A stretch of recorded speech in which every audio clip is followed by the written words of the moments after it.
매일 성경 묵상을 돕는 해설 가이드입니다. 안녕하세요. 묵상 코치입니다. 함께 읽고 나눌 말씀은 로마서 6장 1절에서 14절까지 말씀입니다. 바울은 은혜를 더하게 하려고 죄에 거한다는 억지 주장에 대하여 세례를 예로 들어 그리스도와 연합의 의미를 가르칩니다. 성도는 그리스도의 죽음뿐 아니라 부활에 동참하여 그 결과를 공유하는 사람이기에 더 이상 죄에 머무를 수 없습니다. 1절에서 4절 읽겠습니다.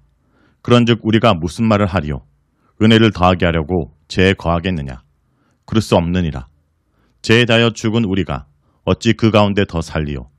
무릇 그리스도 예수와 합하여 세례를 받은 우리는 그의 죽으심과 합하여 세례를 받은 줄을 알지 못하느냐? 그러므로 우리가 그의 죽으심과 합하여 세례를 받았으므로 그와 함께 장사되었나니 이는 아버지의 영광으로 말미암아 그리스도를 죽은 자 가운데서 살리심과 같이 우리로 또한 새 생명 가운데서 행하게 하려 함이라. 바울은 5장 12절에서 21절에 아담의 불순종으로 인해 들어온 죄가 그리스도의 순종으로 말미암아 정복되었다는 것을 보여주었습니다. 죄로 파괴된 우리와 하나님과의 관계를 다시 바로 서게 하는데 그리스도의 죽음이 결정적 역할을 했다는 것, 그곳에서 바로 하나님의 풍성한 은혜가 드러난다는 것을 보여주었습니다. 그런데 바울은 이제 6장 1절에서 5장 20절에 죄가 더한 곳에 은혜가 더욱 넘쳤나니 라는 말의 꼬투리를 잡아 하나님의 더 큰 은혜를 경험하려면 더 큰 죄를 지어야 하는 거 아니냐라는 주장을 펴는 사람들을 향해 반박하고 있습니다. 1절과 2절에서 바울은 우리는 이미 죄에 대하여 죽은 사람들인데 어떻게 죄의 영역에 계속 머물러 있을 수 있느냐고 반문합니다. 죄의 삭신, 죽음을 이미 치렀기 때문에 더 이상 죄의 노예 상태로 머물러 있을 수 없다고 말합니다. 우리는 죄의 영역에서 벗어나 은혜의 영역으로 옮겨간 것입니다. 이 구절에서 의롭다 하심을 얻었다라는 것은 죄로부터 노임을 받았다, 죄의 형벌에서 자유함을 얻었다는 뜻입니다. 죄를 하나의 주권으로 생각했을 때 죄는 죽은 자에 대하여 권력을 행사할 수 없다는 것입니다. 여기서 중요한 질문은 죄에 대해 죽은 자가 계속 죄를 짓는 것이 가능한가입니다. 그리스도인은 여전히 죄의 권능이 득세하기 때문에 유혹을 받기는 하지만 죄의 형벌에 대해서는 노임을 받은 자들입니다. 바울은 그리스도 안에서 받은 세례를 통해 이 상황을 설명합니다. 예수 그리스도께서 우리의 죄를 위해 죽으신 것에 연합하는 것을 통해 우리는 죄의 능력에서 벗어난 사람이 된 것입니다. 세례를 받을 때 우리는 그의 죽으심에 합하여진 것입니다. 그러므로 이제 죄는 우리에 대해 어떤 권력도 사용하지 못하게 된 것입니다. 물에 들어가는 것은 그리스도의 죽음에 동참하는 것이고 물에서 나오는 것은 그의 부활에 동참하는 것입니다. 아직 우리에게 부활은 일어나지 않았지만 그의 죽음에 동참했다는 사실은 그 부활이 우리에게 일어날 것을 확증하는 것입니다. 세례를 통해 앞으로 우리에게 일어날 몸의 부활을 확인하며 새로운 관점을 갖고 새 생명 가운데 우리의 삶을 살아가게 된 것입니다. 이 새로운 삶은 더 이상 죄의 노예로서 죄를 주인으로 섬기며 살아가지 않아도 된다는 의미입니다. 주인이 바뀌었기 때문입니다. 5절에서 11절 읽겠습니다. 만일 우리가 그의 죽으심과 같은 모양으로 연합한 자가 되었으면 또한 그의 부활과 같은 모양으로 연합한 자가 되리라. 우리가 알거니와 우리의 옛사람이 예수와 함께 십자가에 못 박힌 것은 죄의 몸이 죽어 다시는 우리가 죄에서 종로를 타지 아니하려 함이니 이는 죽은 자가 죄에서 벗어나 의롭다 하심을 얻었습니다. 만일 우리가 그리스도와 함께 죽으면 또한 그와 함께 살 줄 믿노니 이는 그리스도께서 죽은 자 가운데서 살아나셨음에 다시 죽지 아니하시고 사망이 다시 그를 주장하지 못할 줄을 알미로라. 그가 죽으심은 죄에 대하여 단번에 죽으시며 그가 살아계심은 하나님께 대하여 살아계심이니 이와 같이 너희도 너희 자신을 죄에 대하여는 죽은 자요 그리스도 예수 안에서 하나님께 대하여는 살아있는 자로 여길지어다. 바울은 우리가 세례를 통해 예수님의 죽음에 동참했을 때 우리의 옛사람이 예수님과 함께 십자가에 못 박혔다고 표현합니다. 위에서 언급한 대로 이곳에서 유일하게 예수님의 죽음을 정확하게 십자가에서 죽음이라 말하고 있으며 그 이유는 우리의 몸을 적시하고 있기 때문입니다. 우리의 몸은 전의 죄에게 사로잡혀 노예로 사용되었던 몸입니다. 그러나 그 몸이 십자가에서 예수님과 함께 못 박혀 죽었으므로 죄는 더 이상 그 몸에 대한 소유권을 주장할 수 없게 된 것입니다. 결론적으로 예수님과 함께 죽은 우리는 죄에서 벗어나 의롭다 하심을 얻게 된 것입니다. 8절부터는 그리스도와 연합에 대해 더 깊이 말씀하고 있습니다. 우리가 세례를 통해 예수님의 죽음과 부활에 동참할 때 아직 구시대가 완전히 가지 않고 새 시대가 완전히 오지 않은 겹치는 시대에 살고 있기 때문에 예수님의 죽음에 동참하는 일은 현실화되었지만 아직 부활에는 동참하지 못한 상태에 있습니다. 바울은 그 부활을 미래에 일어날 일로 묘사하고 있습니다.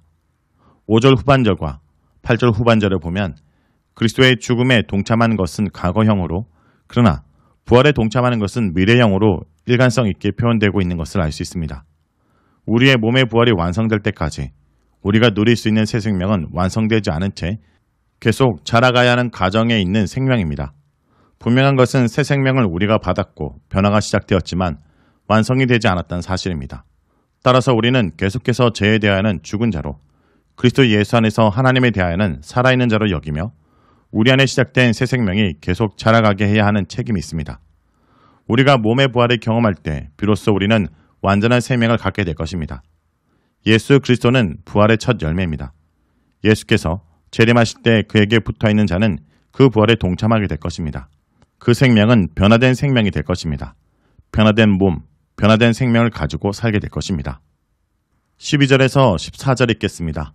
그러므로 너희는 죄가 너희 죽을 몸을 지배하지 못하게 하여 몸의 사욕에 순종하지 말고, 또한 너희 지체를 불의의 무기로 죄에게 내주지 말고, 오직 너희 자신을 죽은 자 가운데서 다시 살아난 자와 같이 하나님께 드리며 너희 지체를 의의 무기로 하나님께 드리라. 제가 너희를 주장하지 못하리니 이는 너희가 법 아래 있지 아니하고 은혜 아래 있습니다. 12절에서 13절에 바울은 다시 강력한 명령형 문장 2개를 쏟아냅니다. 6절에서 제 몸이라고 표현을 쓴 바울은 이 세대의 몸을 입고 사는 성도들에게 제가 너희 죽을 몸을 다스리지 못하게 하라고 명령합니다. 몸을 입고 있는 인간은 여전히 어떤 욕구를 지니고 있습니다. 바울은 부정사 구문을 사용하여 그의 몸의 욕구들에게 순종하기 위하여 라는 구절을 더합니다. 즉, 이 세대에 속한 몸, 자의 욕구를 따르도록 제가 우리를 다스리지 못하게 하라는 말입니다. 13절에서는 지체라는 말을 사용하여 너희 지체, 곧 너희의 내적인 기능들을 불의의 무기로 죄에게 내어주지 말고 의의 무기로 하나님께 드리라고 명령합니다. 그렇게 할 수 있는 신학적 근거는 그리스도의 부활을 통해 하나님의 능력의 다스림이 우리에게 임했기 때문입니다. 바울의 포인트는 이것입니다. 우리에 대한 죄의 다스림은 현재적으로는 그 권세를 잃었다. 그리고 그것은 미래에 더욱 선명하게 확정될 것이다. 입니다. 바울은 그것이 우리가 은혜 아래 있기 때문이라고 덧붙입니다. 즉, 하나님께서 자신의 아들을 십자가의 죽음에 내주심으로 죄의 진노를 소진케 한 그 은혜가 우리를 죄의 다스림에서 해방하셨다는 것입니다. 자, 여기까지가 로마서 6장 1절에서 14절까지 말씀입니다. 오늘 말씀을 통해 우리는 무엇을 묵상하고 적용해야 할까요? 믿음으로 의롭다함을 받은 것은 내 소유권, 내 인생에 대한 주도권, 내 몸의 사용권을 하나님께 양도했다는 뜻입니다. 나를 위해 아들을 죽음에 넘겨주신 하나님께 의의 무기로 넘겨드리는 일입니다. 성도 여러분, 똑같은 무기라 할지라도 무기를 사용하는 주인에 따라 의의 무기가 되기도 하고 불의의 무기가 되기도 합니다. 우리의 몸과 재능도 마찬가지입니다. 우리는 어떤 일에 우리의 몸과 재능, 자원들을 사용하고 있습니까? 하나님께 나를 드리는 만큼 제가 나를 주장하실 여지가 없어진다는 사실을 기억하며 하나님의 뜻에 신속하고 온전하게 반응하도록 우리의 몸을 오늘도 훈련하길 바랍니다.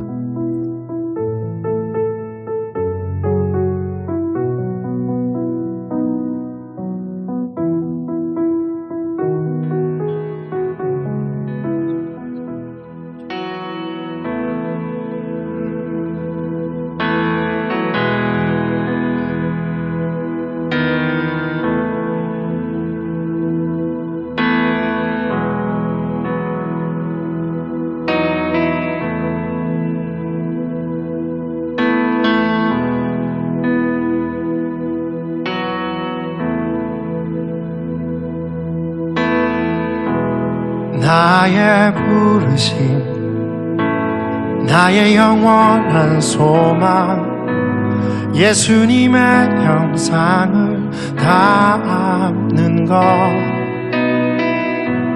나의 목적, 나의 높은 부르심, 세상을 뒤로 하고 주 위에 사는 것, 나의 부르심, 나의 영원한 소망, 예수님의 형상을 담는 것 나의 목적 나의 높은 부르심 세상을 뒤로 하고 주 위에 사는 것 덮으소서 주 거룩한 품에 품으소서 이곳이나 속한 곳 오 예수 이끄소서 주 얼굴 보기 위해 은밀한 곳으로 내가 나아갑니다. 나의 부르심 나의 영원한 소망 예수님의 형상을 다하는 것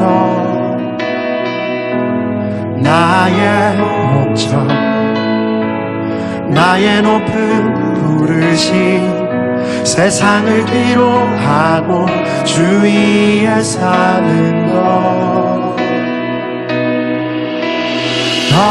덮으소서 주 거룩한 품에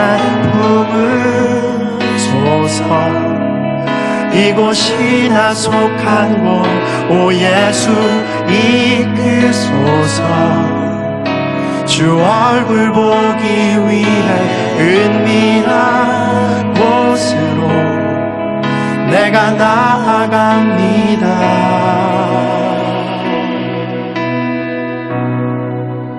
나의 부르심 나의 부르심 나의 영원한 소망 예수님의 형상을 다하는 것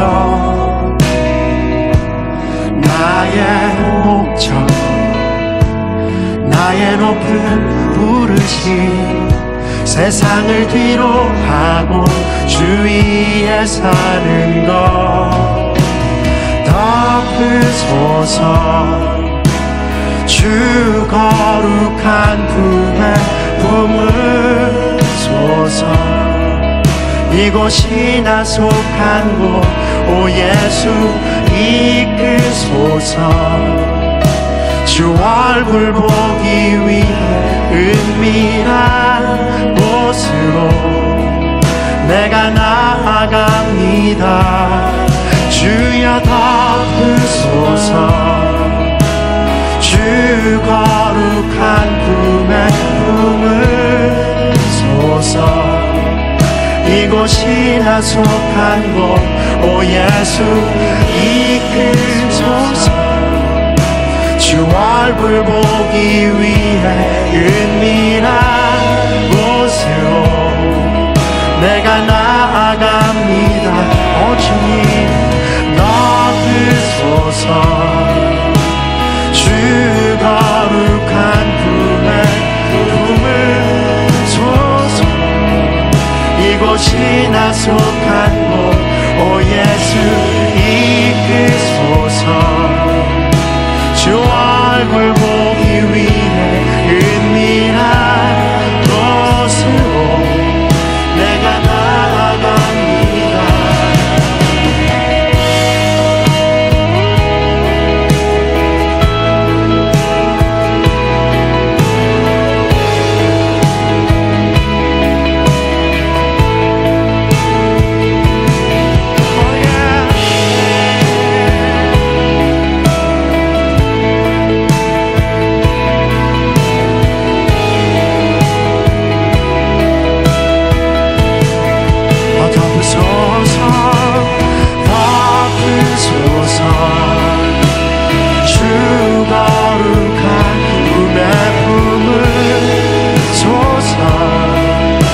이곳이나 속한 곳 오 예수 이끄소서 주 얼굴 보기 위해 은밀한 곳으로 내가 오 주님 이 시간 덮으소서 주 거룩한 품에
영혼의 주여 이끄소서.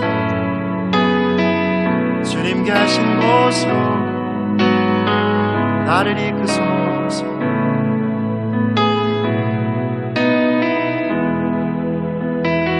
또 나를 덮으소서. 오 예수님, 당신은 나의 유일한 목적 되시니